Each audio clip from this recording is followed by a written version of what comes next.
1, 2, 3, 4, 5, 6, 7, 8. Yang ke-8 bagi kat kawan tadi. Okey, strike semua ni menggunakan ni dia. Ni setup haruang favorite Pok Mu sekarang ni lah. Real Kasking Valiant Eagle Pro, tali Sinite Monster 8LB. Lepas tu Rogue Scissor Black Arrow.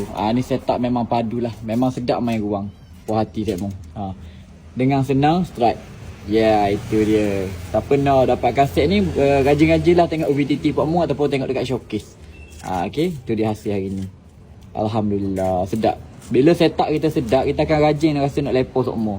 Jadi senanglah kita nak strike. Jadi dapatkan setup yang balance dan sedap. Macam Pok Bakar ni ringang, boleh longkas, tak ada masalah. Boleh baling gewang ringang tu. Gewang tu tak pakai batu tu. Gewang tu Pok Bakar SP sahaja dengan mata kain.